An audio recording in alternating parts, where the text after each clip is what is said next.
To conclude, if I may just say one word which is very important, and that is the general EU policy vis-à-vis the enlargement.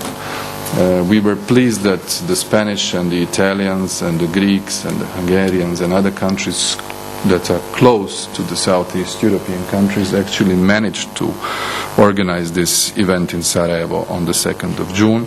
We believe that the encouragement to all the countries in the region is very much needed, because without the European perspective, without the European umbrella, the entire process of reforms is a little bit more complex and more difficult, and also relations between various countries in the region is also then having a different color, if I may say.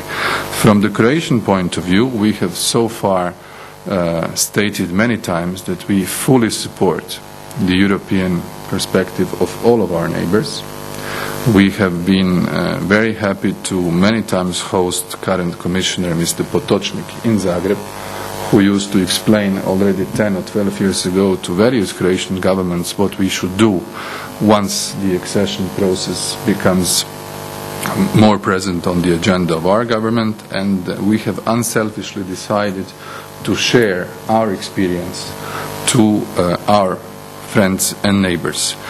An example of such behavior was demonstrated when Prime Minister Kosor gave a small present to her colleagues, the prime ministers of the region, one CD-ROM which had the Croatian version of the translation of the acquis.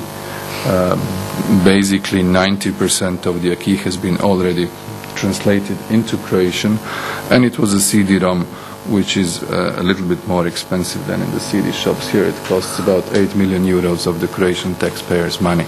So this is the way that we see regional cooperation in the European context, because the stability of our neighbors is also a guarantee for our own European future. I will limit my comments at this stage, but I'm very open for all the questions of the floor.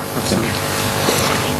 So thank you, Andrej, for a very comprehensive presentation.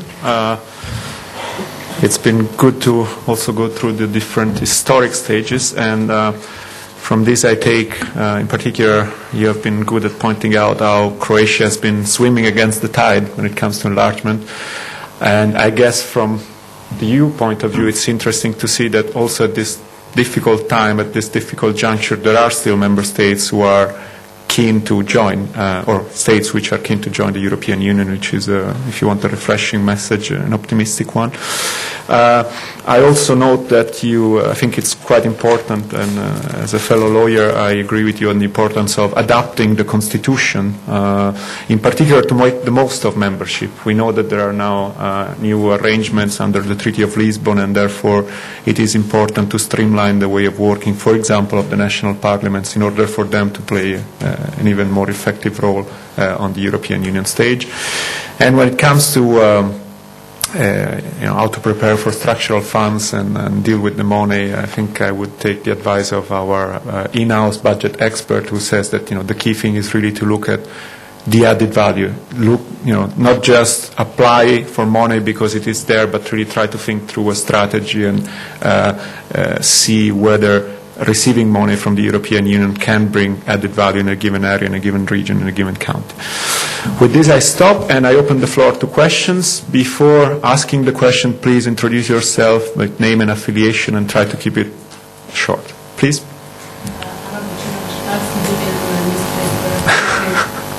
now we all know that Slovenians voted in favor of the European Union, so one of the obstacles we would say is not wrong.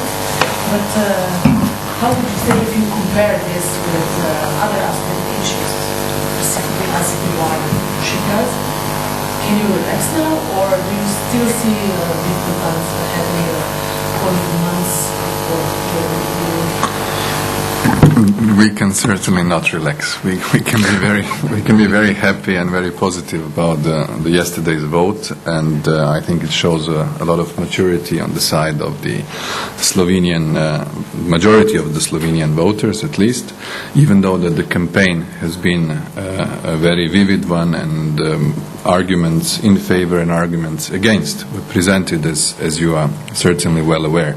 But what matters is that the yes vote won, and we have a new situation, the situation where this legislative referendum in a way confirms what the parliament has already decided and what the government has been negotiating with Croatia. We believe that in terms of the Croatian-Slovenian relations, this evacuation of the border issue into the arbitration procedure can certainly help us to conclude the remaining chapters.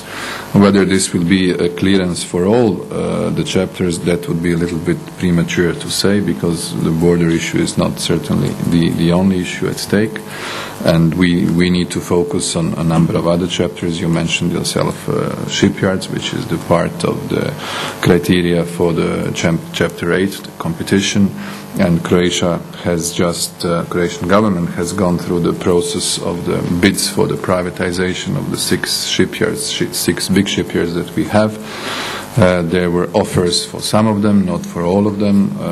We are now in the phase of examining the bids which were provided for during the privatization, second round of the privatization offer and the process, and we shall see what are the concrete plans of those who would like to acquire those 3 Croatian shipyards. The destiny of the other 3 shipyards will be debated on the level of government, and in close consultations with the European Commission we shall decide on the steps which are ahead of us. Well, the ICTY, as I said, Mr. Brammertz will be in Luxembourg on Monday. He will be speaking to the ministers. We shall see what is his assessment. Our line is relatively clear. We just hope that the Council will not apply the automatism in terms of following his assessment, but that the Council will duly inform itself on all the aspects of our cooperation, and then take the stance of whether Croatia is ready to open the Chapter 23. Okay. I think the timeliness of the event is shown by the fact that we have many members of the press here, and we take 3 now together. Sergio Cantone from Euronews. First question, I have 2 questions, please. One is on the role of Greece. Aren't you afraid that you already mentioned the Greek crisis, of course, but how do you think that the Greek crisis could affect, both from a political point of view and economic point of view, the path of the former Yugoslavian Republic toward the European Union?